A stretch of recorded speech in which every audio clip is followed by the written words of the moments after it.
Hey, this is Aaron LeBauer and the CashPT Lunch Hour. Welcome to the show today. We are live right now, so if you can hear me, please make sure you go to the chat and let us know where you're calling in from, and also let me know if you can hear us okay and our volume is good.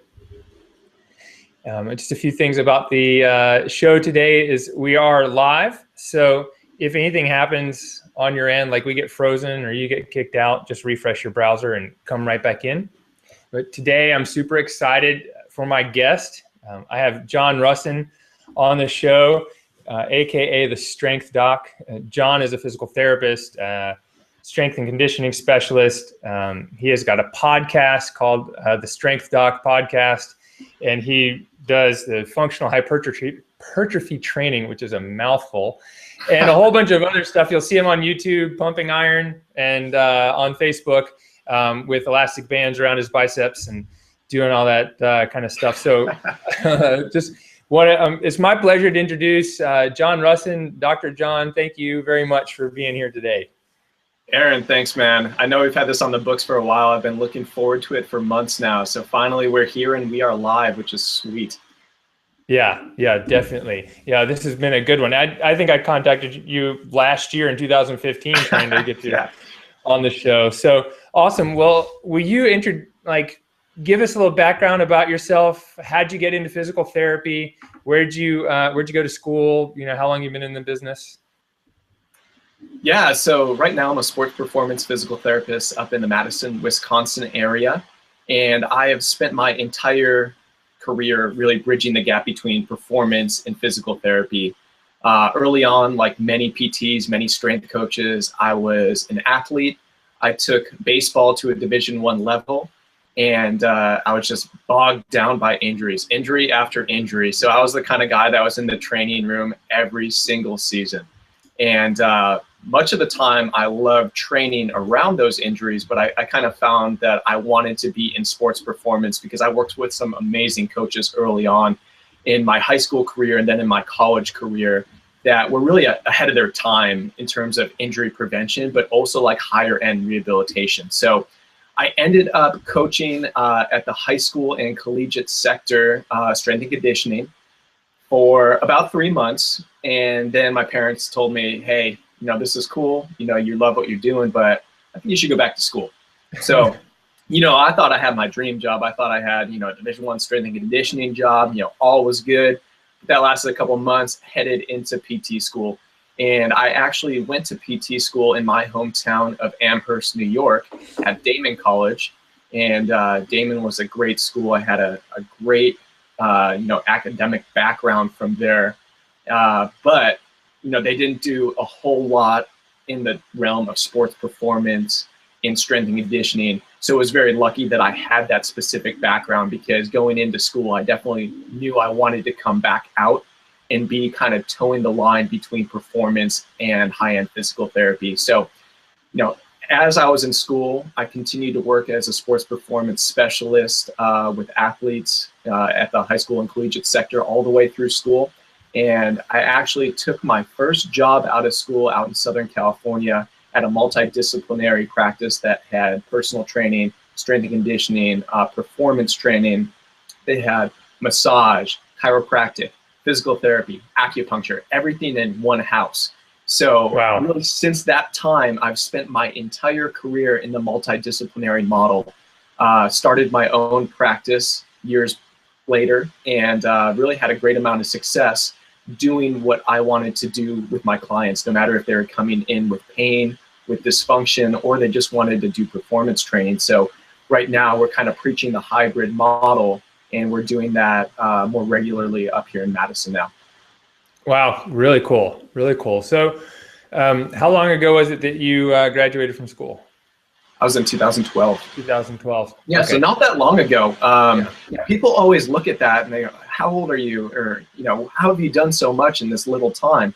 But I was lucky to take some risks right out of school. Like I said, I moved without a dime in my pocket, without any experience, except for my strength and conditioning work, out to Southern California.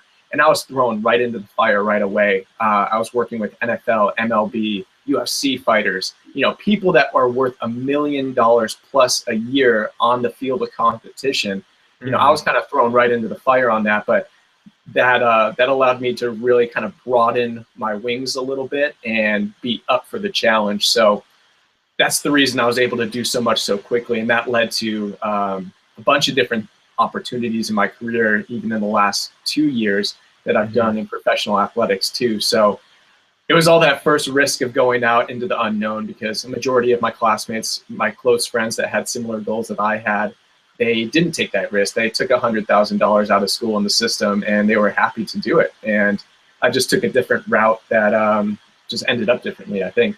Right, right. Was there something about the other routes that turned you off, or that you're like, I know I got to do it this way, or was there something? Yeah. I've said this on a podcast a couple times, but I can vividly remember sitting in an orthopedic inpatient setting lunch hour, and I was going and doing the norm, walking people up and down the hallways after total knee replacements, total hip replacements, doing that about 15 times a day. And I remember just one day, I think it was a Friday, and it was in my second year of DPT school. I remember it was like the summer of that year. And I went to lunch, and I'm like, I don't think I could ever do this for my career. I don't think I could do this 50 hours a week. And at that point in time, I went on the computer that was actually provided to me by the internship, and I Googled, hybrid strength coaches. And at this time, there wasn't, it's not as popular as it is right now, but I came up with like 60 names of guys that, had some sort of rehabilitative background, but were also high-end performance coaches that were working with the best of the best. I emailed 60 people in that lunch hour, and wow. I got 3 emails back. Followed up on those 3 emails, and a couple of months later, I had my first job out in Southern California. Awesome. That's really cool. So so those emails led to the jobs. That's awesome. It always does.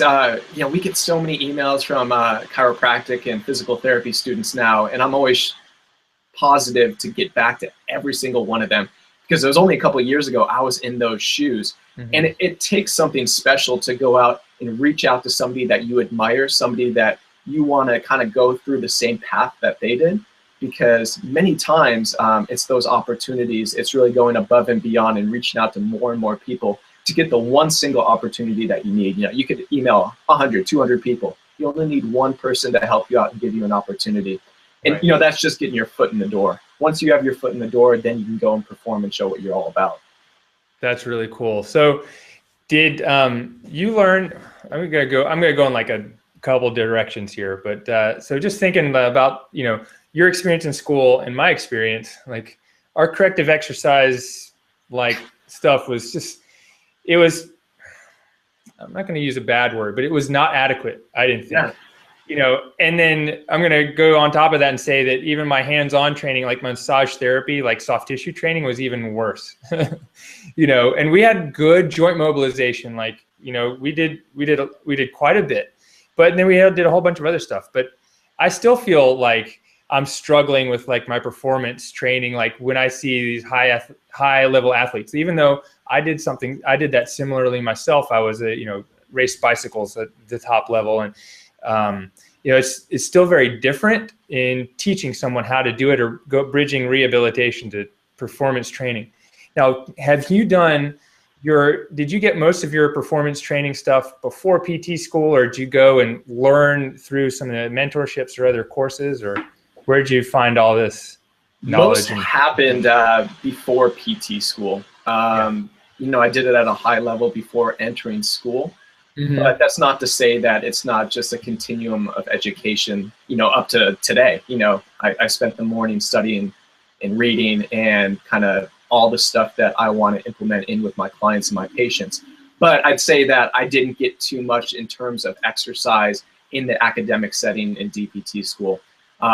When I first came out, I can remember that a lot of the corrective exercises I was doing, I'll say that in quotes because I really don't like that term, were just regressions off big foundational compound movement patterns. So the way that my mind thought that I can break something simply down off of like a big 6 foundational movement pattern, the hip hinge, the single leg, the squat, the upper body push and pull, and some sort of loaded carry, I could figure out a way therapeutically to regress all of those patterns down to give a patient kind of a therapeutic exercise session, so to say. But later on, a couple months into my first job, I went right into the continuing education because I obviously saw corrective exercise and therapeutic exercise to be one of my weak links. So went right in, did all the FMS stuff, all the SFMA, and really just tried to broaden my horizon and what I could bring from my experience as a strength coach, but then with a little bit more of a systemized way to prescribe corrective exercises when need be. So I was in continuing education. Like, it seemed like every weekend for the first 18 months I was a DPT. Mm-hmm. Yeah, I've done a ton myself, and it's always changing, and it's like, okay, this is what this is what I'm interested in learning now, and I need to go and do X. And it's amazing how it changes our practice a little bit as well. It's like you go learn something new, you incorporate it, and then after, it's kind of like I've learned how to do it. It kind of comes back into it gets a little softer into the background, but it's still there. And my practice now looks a lot different than it did 6 years ago, or 2-3 years ago, even just from the stuff I've learned recently. Yeah, that's for sure. Because when I first came out, I just had glaring holes that I wanted to fill in my practice. And that's why I went out and did the FMS and the SFMA. But now, when you have more years of clinical practice under your belt and you've done it for a long time, you can really just be picky and choosy on what you go and do. And if you go do a course right away, take 1 or 2 things away from like a weekend course, that's the best way. But I don't think it's a good thing to revolutionize the way that you treat or diagnose or evaluate based on 1 weekend course. It's the accumulation of all your experiences as a movement practitioner, as a therapist. Right. Do you feel like you're doing things different now than you did when you graduated? Yes and no. I feel like I am far more focused on the performance side of things on top of getting people out of pain and dysfunction. I've seen more and more that that's going to have more longevity to the success that my clients and my patients are going to have if I can teach them self-sufficient skills in their movement libraries that they can just continue on forever, as opposed to like putting out fires on knee pain or lower back pain or any of that stuff, and just getting them out of pain as opposed to building back up foundations that can be with somebody for a lifetime. So my manual therapy hasn't changed much. I was in a good curriculum at Damon College where we did get a lot of grade 5 manipulation study. We got mobilizations. We had a lot of traditional manual therapy, and then through some early on continuing ed, things like ART, dry needling, those kind of things. I've continued to do those, but I think I've done them less and less because I'm more efficient with those passive modalities, just in the thought of getting them, my patient, my client, back up and moving as quickly as possible, and really having them doing some self-directed strength and therapeutic work in the gym. Right. So that brings up this one, I had one patient a little while ago. It was kind of interesting. It's interesting. It's like, she's like, well, I only hurt when I squat more than 325 pounds or deadlift 325 pounds. I'm like, okay. So let's see what we can figure out without, 300 pounds in my office.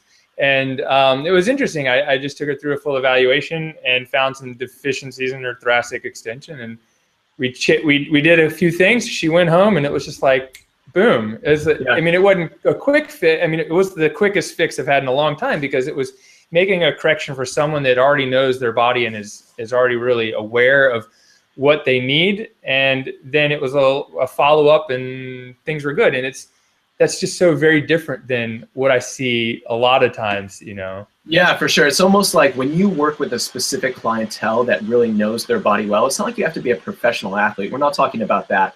But somebody that goes to the gym, they know how to move. It's almost like you're a consultant, like a special consultant to them. You're looking at everything because you know that they're covering the bases of the basics. You know that they're getting the basics in. Sometimes they're not, and it's a quick fix. But other times you're just looking for what hasn't been done or what didn't work in the past, because many times when you get these high-end level athletes or performers in, they've seen all the best practitioners in the world. They've gone to chiropractic, massage, the ART guy, physical therapy. They've done everything. And you are just kind of acting as a consultant to put all the pieces together and see where those missing links are. And honestly, those are the majority of the people that I currently work with. And it's amazing because many of the clients that come in and see me, they're built exactly like I am, from a movement mindset. And it's like speaking to your tribe on a daily basis. It's amazing. I'm very lucky to have that. Yeah, that's awesome. So I want to kind of get back to, so you're living out in San Diego, you're working at this multidisciplinary clinic, and then you started your own practice out there. Yes. What happened between I'm an employee and now I'm going to start my own practice? Like, where'd you go? Like, were there some couple instances of I've got to do this my own way, or I can't do what I want to do, or there's something else that I need to achieve? Yeah. So long story short, my first job was the only job that I ever had where I worked for somebody else and didn't own my own business, or I didn't have just pure autonomy over what I wanted to do. And at the time, I had a bunch of pro baseball players, and I was just being hand-tied a little bit from the reimbursement model. I wasn't able to do the advanced treatments that I wanted to. I wasn't able to spend an hour with these guys that, like one of our guys was making $18 million in the offseason. You know, he was going to be making $18 million in the offseason that I was training him. Like, he needs some more attention than a 20-minute one-on-one session and then handing it off to an assistant. So I was at the point where I really wanted to offer more one-on-one, and I just wanted to do what I thought was going to produce the optimal result for my clients and patients at that point. And yeah, we changed locations, went totally cash-based, moved a lot of my clients over to my new setup, and had success from there, just being one-on-one with people for an hour. It was really revolutionary because you weren't rushing. You weren't rushing the process on anything. And if you wanted to spend 2 hours with somebody, you could do that, and you could make sure that you got paid for it. It was a big turning point in my career. But when that happened as well, I also had some aspirations to eventually go and do something on my own in the education route. Both my parents are university professors, so they were always in education. They were always going around the country speaking, consulting, doing very exciting things for a mass audience. And I knew, 1 year out of school, I wasn't ready to do that. But I knew at that current point in time, if I continued to just be kind of like a cog in the wheel of the system, that I would never be able to spread my wings when I was ready to go write, speak, consult, do those kind of things at a higher level. So it was kind of those two things together, just having more autonomy in my practice, but also setting myself up for when I did want to go out and start the website, start writing, start running my seminars, I could do that as well.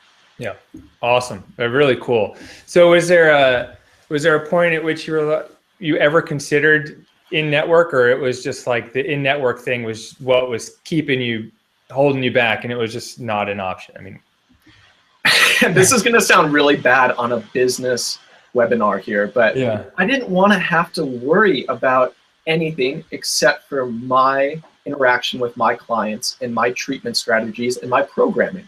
I didn't want to have to worry about getting paid. I didn't want to have to worry about, complex reimbursements.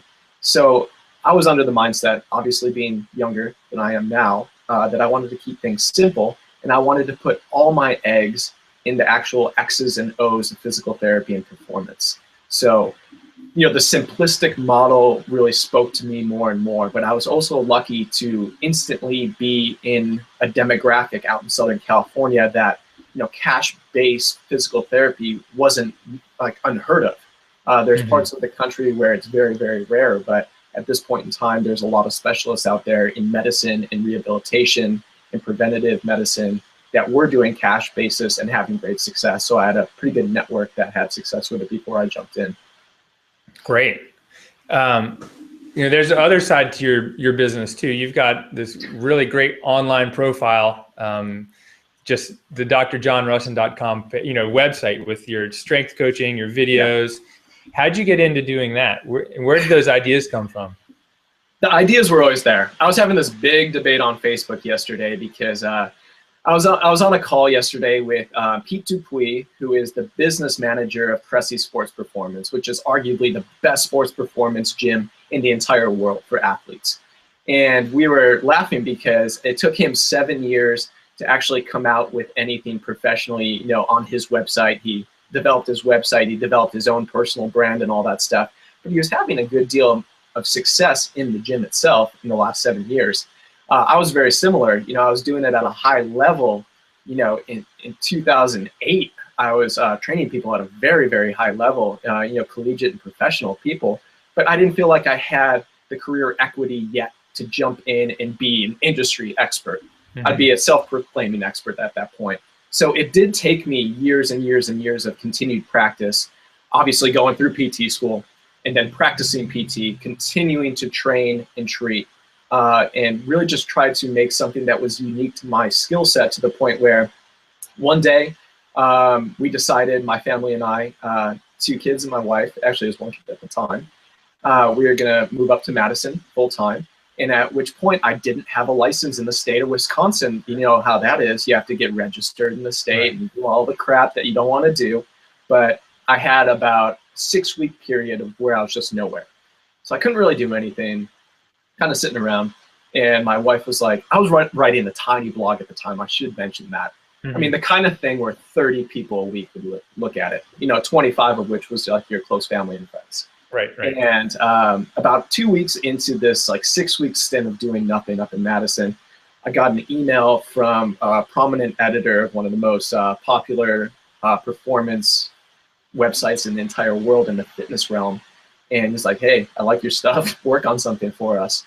And at that point, I had an opportunity, very similar of coming out of PT school, having an opportunity, and we took it from there. And in the last year, I want to say that I've produced more content than any other physical therapist in the world. Over 200 articles aired either with my byline or publication in 2015, and we're on pace for about 230 this year.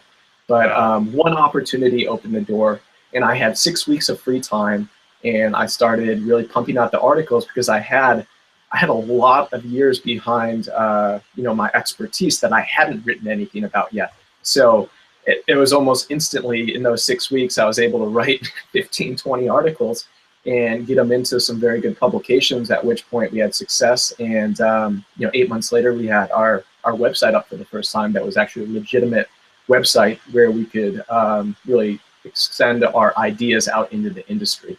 So it all happened very quickly, but it wasn't planned. Not at all. Yeah. Oh, that's great. Yeah. And similar thing. I was just sitting there. I was like, okay, what am I going to do today? And I just had all these. I was like, well, I've just told this story 4 times the last week. Let's put it into a blog, and it just kind of started that way.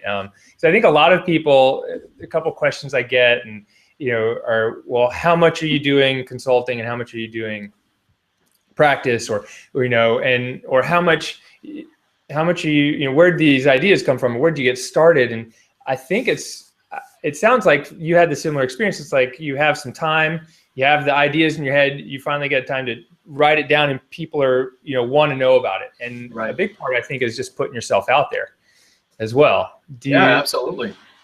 If you put yourself out there and you say, hey, I'm doing my thing, a lot of times people will will come and read it. And, it's different though. So for physical therapists, it's not quite the fitness industry. Because we are more highly educated, like in an academic setting. I think that people are okay going to work and doing a great job with their patients and never coming home and talking about it. Just going in, doing what they do at a doctorate level, and not feeling the need to go out and extend their ideas. Right. But you look, one step to the left of physical therapy, which is fitness. Everyone and their brother has a blog. Everyone has an e-product. Everyone's an online coach. It's unbelievable. But I've seen that in the last 2 years or so, there's more personalities coming out in physical therapy that want to extend ideas. They want to educate. they want to really just move the field forward in the point which they think that it needs some remediation. So, I'm a close network of really great PTs online, Rusin Religioso, Zach Long, Jason Shane. These guys are doing amazing things on social media. They have their websites going, they have e-products, they have educational courses, and they're really pushing the field forward. But I think that may be the future, especially when we're talking about revolutionizing the way that cash-based physical therapy could fit into the traditionalist model. Right, right. Oh God, I had this idea. I was going to ask you a question. This happens to me sometimes. The ideas come in, they're like, oh, replaced by a better one. Okay, so how much time do you spend doing the online stuff versus clinical stuff? And has that fluctuated up and down as you've released different products and things like that? Yeah, well, it's important to first say that I was like a 60, 70 hour a week guy for many, many years. Yeah. And, when I had my first job, my first practice, I was cranking out the hours. And my online stuff really didn't exist whatsoever. I was more of a consumer of the online outlet. But, with that transition point that we were just reviewing with the opportunity to write an article on a big stage and then put out a website, a lot of different things shifted in my professional career right when that opportunity presented itself. I ended up going out to China and contracting with their Chinese Olympic Committee, and ended up going out to Beijing, working with 16 medalists for them and doing consultation work. And that really kept me focused in my patient care because I was in China, working on these athletes, but it provided a lot of time to develop my online sector of the businesses. Mm-hmm. So with the kind of time change that we were dealing with, that was the first time where I was able to really perfect a website to the point where I could put out consistent quality content, not only on the external sites that I was writing for, but also on my own site. So did that for close to 6 months, and then kind of came stateside again. I was back in Madison, building up my cash-based practice here, and then got presented with another opportunity. So earlier on in the year, I was working with another professional athlete and traveling the world with her. And I was gone away from home for 4 to 6 weeks at a time. And that again allowed me to build back up the online stuff. But it's an interesting question because when I am working on a contract with a professional sports team or Olympic committee, anything like that, majority of my day, 12 hours, goes towards that. And then I have maybe 2 hours to devote to online. But when I'm back home in Madison, it's really a close 50-50 split. I'll spend about 50% of my working time in the office doing things with my physical practice and the development of that, consulting in person in the Madison area. And then about 50% of my time, plus my wife's time, is going towards our online business. So that is not only content production, but we have products as well, and then do a host of online coaching, both one-on-one and group coaching. So I'd say it's about 50-50 right now. And good thing that I'm not contracted currently with any pro sports teams or individuals. So a lot of our time is going in that 50-50 arena where we're trying to develop both things at once now and having pretty good success with it.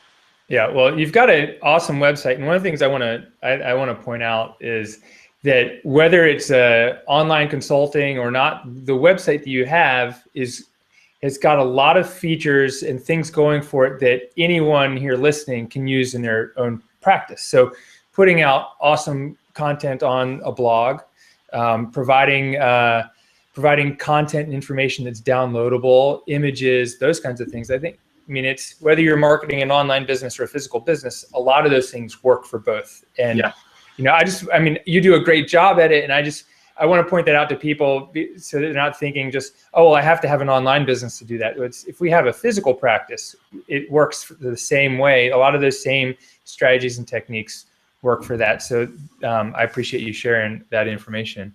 Do you have let's see. I want to get back to the contracting thing. So I know I've had some questions and I've seen other people do it. What is the best way? Well, I'll go back and say, I think when I started PT school, everyone thought they were going to work with athletes, right? And then everyone ended up working in geriatrics and home health. Yeah. But the people who weren't interested in athletics ended up working with athletes. But what are some of the best ways, if someone wants to contract individually or has someone contact them about contracting, are there some things that you would suggest that they look out for, or things, mistakes or things that you've made or done that you said, oh, I would do it different or better next time? Well, I think it's important to understand that there's being hired as an employee of a professional sports team, and then there's private contracting with athletes. Both happen on the professional sports sector. Going for a professional sports team, like, hell yeah, that's the best. Like, who wouldn't want to be a physical therapist for a Major League Baseball team, an NBA team? Like, that's amazing. That's the top of the top. And, to get an opportunity like that, it's, once in a lifetime kind of thing. And from my experiences, from the people that I network with, the people that get those opportunities are having a high level of success with high-end clientele in private practice or cash-based practice, whatever. But they've been doing it for a long time. So it's not like you go from, working in a skilled nursing facility to being on the Lakers staff. There's some sort of intermediary between those things. But the biggest trend right now in sports performance is the hybrid coach with a high degree of education behind their names. They have those credentials, the ATCs, the DPTs, the DCs, and they're able to really just be on both sides of the fence, the performance fence and then the injury prevention fence. And I think the popularity of that throughout professional sports is making it clear that there is a place for physical therapists in professional sport, not only as traditional physical therapists that are treating pain and dysfunction, but also as performance specialists if you do have that niche background in the performance sector. So that's the first thing. I would highly recommend anyone who ever has the opportunity, if the money's right, the opportunity is right, to take a job in professional sports, being employed by a team. On the flip side, you have a little bit more of the background of contracting with particular athletes. So there's many sports in America and across the world that are individual sports, but also there are sports that are team sports that, athletes make enough money and they have enough of a focus on their bodies that they want to bring in, kind of like SEAL Team 6 when they already have the Navy at their disposal. They want somebody with them all day, every day to work on their regeneration, their programming, their rehab, and everything under the sun. So that's a little bit different. You're going to be contracting with an individual. And there's pros and cons to everything. Obviously, the pros can be, financially very, very advantageous. But the cons of it is that you're spending a lot of time with these athletes. For those of you that are married listening in, you know how much time you spend with your wife or your husband, and it has to be the right person. It truly has to be like the love of your life to get married. But essentially, you're getting into like a marriage type situation with one-on-one contracting where you are spending 14, 16, 18 hours with these athletes. And in my experience, I don't only come in for rehabilitation. I do all ends of the performance spectrum. So anything from nutrition to rehabilitation to performance training to regeneration to nutrition. So having every meal with your athlete. So I don't think people look at it as more of a double full-time job than as it actually is. So it has to be the right fit. Like, it has to be the fit of a lifetime to go and do that and have great success with it. Mm-hmm. Actually, the other thing I should mention is that you're going to have a lot of opportunities that you may have to pass up. So when I've done contracting in the past, all of my clients, they all go down to zero. You lose your practice. You have to close your doors because you're in a full-time opportunity somewhere else. And many times it can be a risk because you spend many years building up a clientele and you might have to start from square one once that contract ends. So it's always something to think about. Yeah. And if that contract ends early or badly. Yeah, exactly. And there's nothing to say that, you are in a private contract with somebody who has far more means than you do from financial backing, but also from a legal standpoint, contracting standpoints. So just knowing that going in is a huge step forward. Yeah. Yeah. Awesome. Thanks. Any other advice for people that are looking into that, or is that what? I think it's funny because, it is as a coach. So I look at human performance as an opportunity to control as many variables on one single athlete as possible.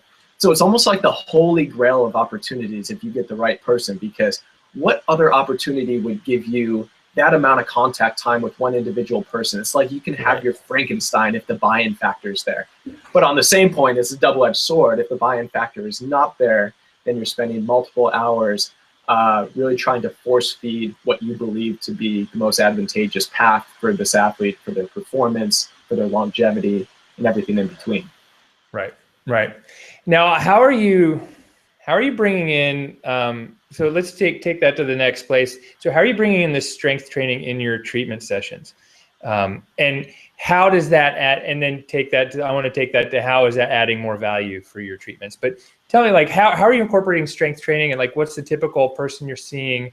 And what are some typical things that you're doing? So the typical person that I'm seeing is coming through the doors and they're already having very good success with whatever their physical endeavor is. So, I get the high-end triathletes, college football players, people that really do things at a high level. But usually people come through my doors because they have something going on that they can't remediate, or they've been seen by other practitioners that they just haven't been getting good results with. So I see everyone through, and no matter if you come in, so I'd say 80% of the people come in seeking something in movement dysfunction or pain limitation. But the other 20%, they just want to move better, feel better, train harder. So we put everyone through the same sequence, no matter who you are or what your background is. And it's something that I preach. I need to practice what I preach, is the hybrid model. So I believe that performance, strength, skill-specific stuff in sport, and rehabilitation and advanced diagnostics, the reason why we got doctorates, it all plays a role in the evaluation process of our clients and our patients, but then the continuum of getting them back and doing whatever their goal is. So our intake process looks exactly the same no matter what the kind of impairment somebody comes in with. Obviously, they go out into different paths with different emphases if they have a performance goal, as opposed to I just want to get rid of this lower back pain. But to a larger extent, everyone's going to have the same type of phasic sequence. So everyone's going to come through and do our diagnostics with the FMS, SFMA, sports-specific testing, and also kind of vital testing of performance. And then everyone's going to go through some sort of strength, hypertrophy, remediation of movement, and we are going to be doing the programming for them to make sure everything's on point. And it even goes down into reviewing nutrition, really just treating our clients and our patients holistically from all different angles, because when you're dealing with a population that's already pretty high functioning, it's harder to get results for them. So you really have to look under every single stone. But again, that's what we have time for. That's why we run a cash-based practice. I can afford to spend 2 hours with somebody that I had in that drove in from Minnesota to see me yesterday. They drive in 6 hours, they expect something great, and they get something great because you aren't hand-tied by what you can get reimbursed for. So we're able to spend the time that we need with them. We're able to go in every which direction that we need, even if it is out of the physical therapy line of practice. Maybe you're talking about more performance, and that's why it's really the hybrid model. Yeah. So the hybrid model is taking someone from the rehabilitation side and putting them back into performance and bridging the gap, and providing both of those services in your business and in your practice. Yeah, and there's really that gray area too. Even when you look at like the traditional rehabilitation model in physical therapy, you can get discharged from physical therapy and you could not be ready to go back into training, and definitely not ready to go back into sport competition. but where do you go from there? Okay, I'm done with physical therapy. I can't go and train safely yet. Like, where do I go? So we play a large role in really bridging that gray area, but then we bring them from rehab, gray area, all the way back up into performance. So just being able to be effective in all of those different endeavors, it's something that if you have the right background, I think it's hugely advantageous from just a quality of treatment, a quality of training for your clients. Mm-hmm. Are you doing, when you're billing people, are you just charging them for your time? Or are you splitting it off into, this was physical therapy and this is strength coaching and, you know? Yeah, so kind of like I said before, I love simple models. It's all based on our time. Yeah. We have a time rate for every 30 minutes, and we do it based off of that. Yeah. Yeah, awesome. Are you giving out super bills, or people getting reimbursed for some of this type of thing? We give them out, but Madison being Madison, nobody really gets reimbursed for anything. It's not a good place for private practice if you're trying to go the insurance route. A couple different reasons, but which makes it more advantageous for us to do cash based. In your office, so describe your office. I think you're you don't have a standalone office, or you've got equipment in there. Yeah. Tell us a little bit about what's your arrangement. What kind of equipment do you have at your disposal? What kind of things are you doing? You know, to give us an idea, because I've got an office, but I've got a kettlebell and some bands, and I don't have a rack and all that stuff. So yeah. So I mean, going back with my background, always being in that multidisciplinary model, I have never run my own brick and mortar where I owned the building. I did all of the background work for it. I've always partnered with other allied healthcare professionals. And in my current practice up here in Madison, we're in an elite sports performance facility where we have an office and gym space, and then we have access to all of the best equipment, all of the best space that Madison has to offer. And that's how we run our office. So we essentially rent out a space. Mm-hmm. Wonderful. And simplifies everything again, simplicity. Yeah. So you got a little space and then access to everything, and exactly 24 hours a day kind of thing, or yes. It's a beautiful thing because you can have all the advantages to, almost thinking like you own this 20,000 square foot facility with every type of barbell, every weight kettlebell, like every single loading implement that you'd ever want. Mm-hmm. But you don't have to. You don't have to worry about the overhead. You just have to worry about paying your rent and bringing your people in. Yeah. Is that where most of the videos come from? Most of the videos, this is really funny, come from a commercial gym that my wife and I have to work out at a couple days a week because I have an 8-month-old son, Cam, and we bring him into free daycare at this big commercial gym. So we're like everyone else. We're working out at it's called the Princeton Club, but it's like a 24-hour fitness, if you guys are familiar with that. It's like 67 treadmills, all this stuff. But most of our videos come from there because Lindsay and I work out together, and it's just easier to go. But if I do any videos that require me talking or teaching, that always happens in the gym where our office is located, which is Functional Integrated Training in Madison. Okay, great. I just wanted to announce for everyone, we're going to have time at the end for some questions. So if you have any questions for John or the Strength Doc, you can put them in the chat box, and I'll try my best to get to them before we finish up. So John, I just want to ask a couple other questions.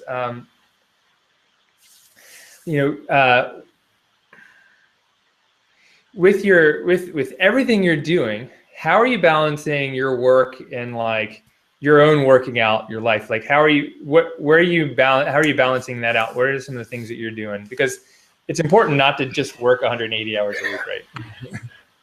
Oh man, that's a tough question. So the way that I perceive my own workouts, my wife's workouts, that's part of our business. So that's built into our days, just like writing an article would be. So that's a non-negotiable. It's going to be built into our schedule. Every single day at the same time, we're going to be at the gym at the same place, and we're going to just build it into the routine. But being a small business owner, a cash-based practice owner, and actually owning 2 other businesses on top of that, a consulting firm, and then obviously the website and the e-commerce side of things, it is a grind.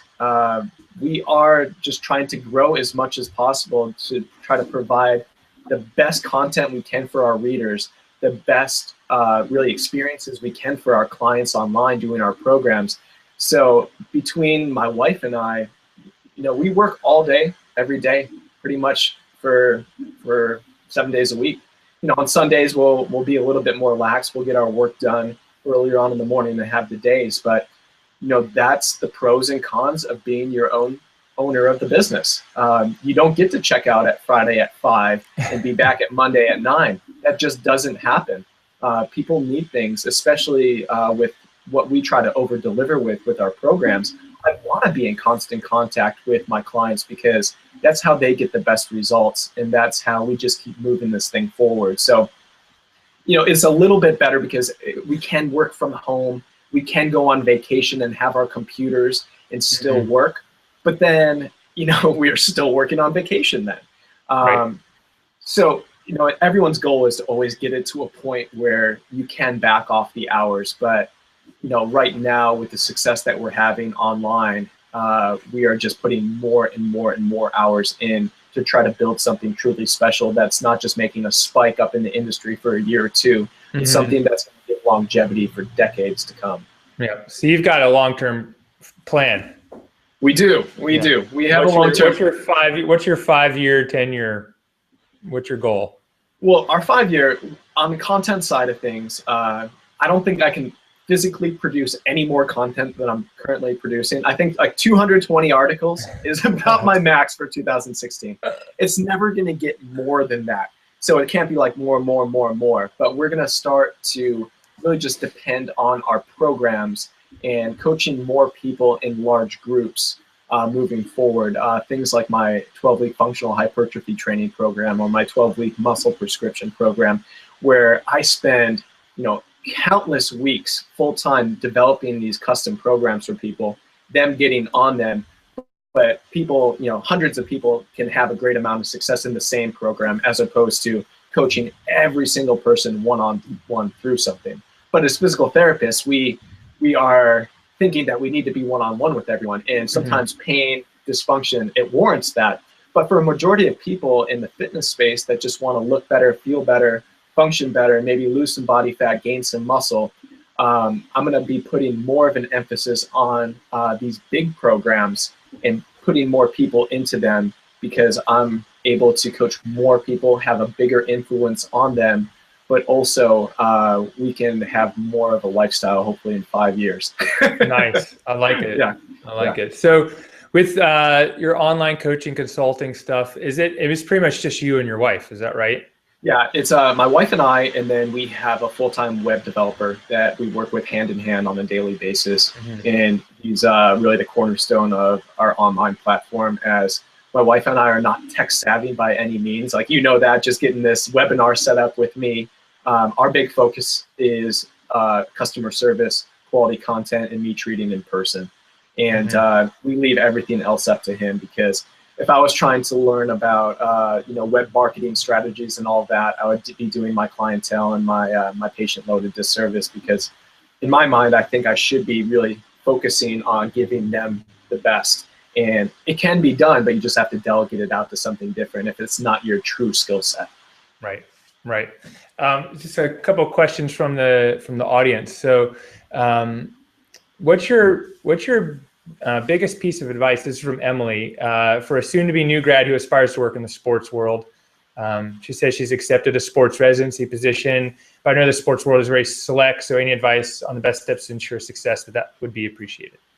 Oh yeah, I get this question all the time, and my answer is always the same.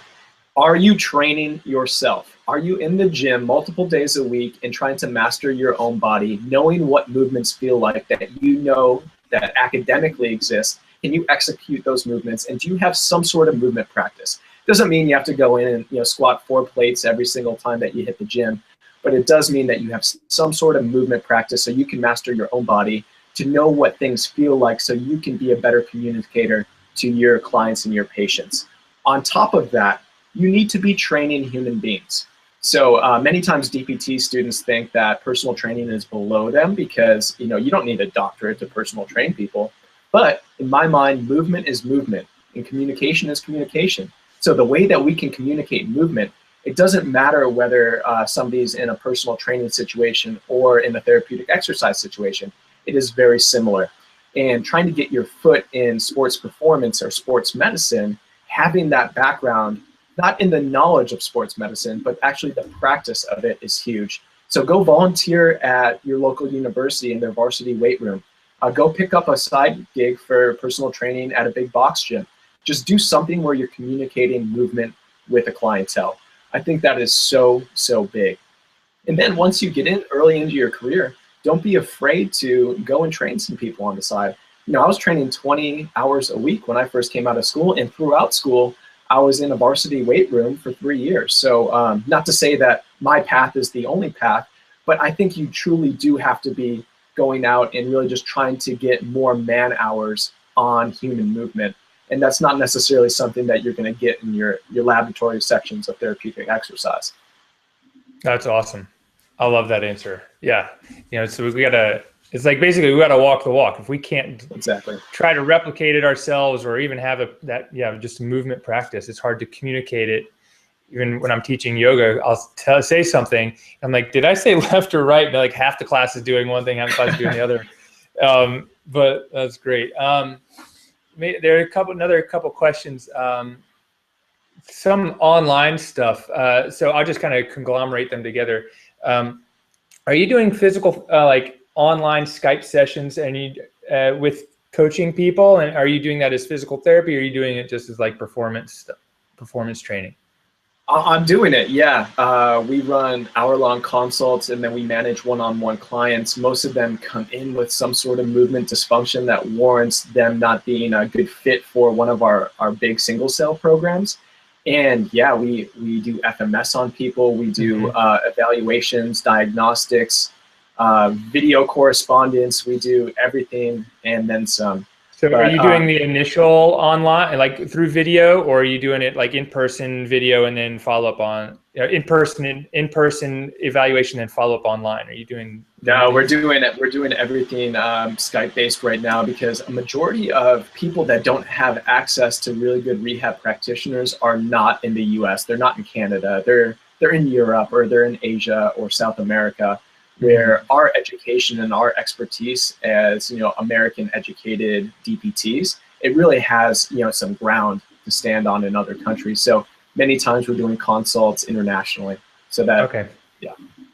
Great. And then just got one more. There's a technical question from Brian. He's asking about, you know, how are you delivering your two questions I'm going to throw out for you from them. And I think one, we kind of answered it, but like, how are you delivering your content through your blog, like your paid content, and how much is paid versus free? And it sounded like free was like 200 something articles a year, but or is that all through your blog? And I'll say that I don't have any paid content.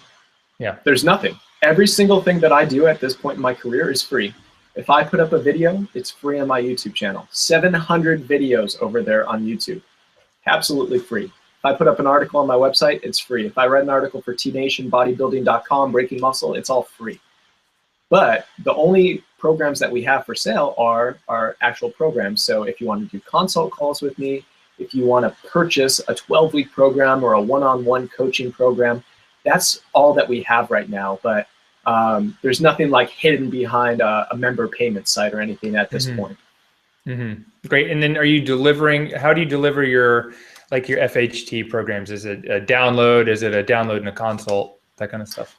Yeah, so it's going to be a digital download on an interactive PDF. We have all custom shot videos in there, 120-page ebook to go along with it. And one of the biggest things is that we have the ability for our members to email us with any questions.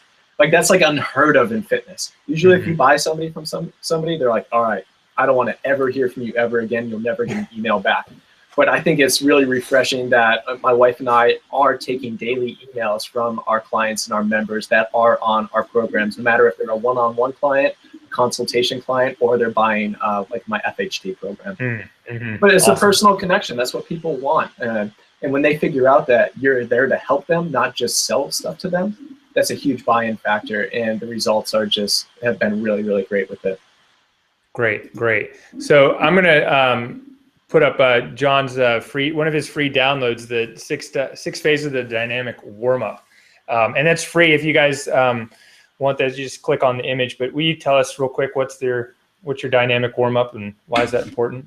Yeah, so over the last 2 years, I've been working on some methodology to just systemize a dynamic warm-up sequence that would not only optimize performance for people in the gym, but also prevent injuries. And the more research I did on it, the more systemization that I did, I looked at it as kind of like twofold. You can use this as a dynamic warm-up sequence, but it can also double as a purely complete therapeutic exercise session for some of the more hybrid physical therapists and rehab professionals out there. So this is actually the topic of one of my 2-day courses that I am teaching all around the country this year with National Strength and Conditioning Association, CEU. So it's going to be our big focus in the next 2 years or so, is bringing this to the forefront of the industry.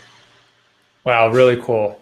So before we finish up, I just want to ask you one last question. And for anyone that's considering doing a performance model, private practice, cash-based practice, do you have like any last parting advice or thoughts?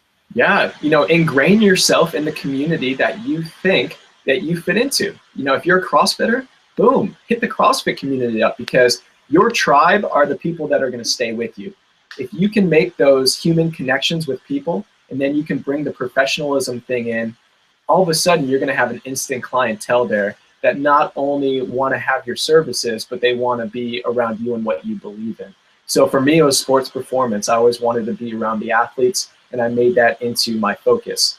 You're not always going to have the ability to choose your niche, but you just have to be moving forward and towards a point where you can have some sort of step up on somebody else that may be going for that same clientele. But go in and don't be afraid to hit the gym, hit yoga studios, things like that. Because like I said before, movement is movement, and really coaches, practitioners, teachers, they all have an appreciation for what you have a doctorate level education on, which is human movement. So make those connections, and that's really the first step. Great, great. One other question. If like me or someone else is feeling like I don't really have a good handle on strength, conditioning, training, but I want to move towards that direction, what's the best resource, whether it's a course or books or classes? What would you suggest? So I believe that if you really want to go and do something, you go and do it. You don't half-ass it. So I would recommend, I'm a member of the NSCA, we run our continuing ed through them. And I would recommend that you guys go and study for either an NSCA certified personal trainer, which is something that you have to literally take a test for to get the certification. Or if you want to work in sports performance, go and get your CSCS, which is a certified strength and conditioning specialist. That's something that I had in my first strength and conditioning job. And the education behind that, it's stuff that you know, but not to this depth. So it's something that you can go and you can throw those letters behind your name. It's going to actually count towards something if you want to work in sports performance physical therapy. Wow, that's great. That's great. All right. Well, John, so where do we find you online? Tell us about your website, your podcast, anything else. Like, how does someone get in touch with you if they have any questions or want to find you? Our biggest hub is going to be my website, which is drjohnrusin.com, drjohnrusin.com. And I'm pretty active on social media. So you can go to our business page on Facebook, which is John Rusin Fitness Systems. Or I have a new following page on my personal page, which I think has exceeded 5,000 friends. I didn't know that was possible, but we're putting out more content on my personal page, which is just John Rusin on Facebook. And then on Instagram, at Dr. John Rusin. And YouTube is at John Rusin. We're doing pretty good things on all of those platforms. Very cool. Very cool. I'll put all that on the show notes blog post when that comes out in a little while. Well, thank you, John. I really appreciate having you on the show. It's been great getting to know you today, and just in the conversations we've had up to this point. So I really appreciate your time and taking time out of your day and your practice to come join us. No, this was great. I'm used to just talking into the mic on Strength Doc podcast. And then, we got face-to-face today with many of our listeners and our watchers. So I was excited. Thanks for the opportunity, Aaron. I appreciate it. You're welcome. We'll definitely have to do this again soon. And for all you guys out there, thanks for all your questions. Sorry if we didn't get to all of them. There were some really great ones. And look forward to the next time. In the next few months, I've got some other really exciting and big guests. So stay tuned. And for the CashPT Lunch Hour, this is Aaron LeBauer and John Rusin. Have a great day.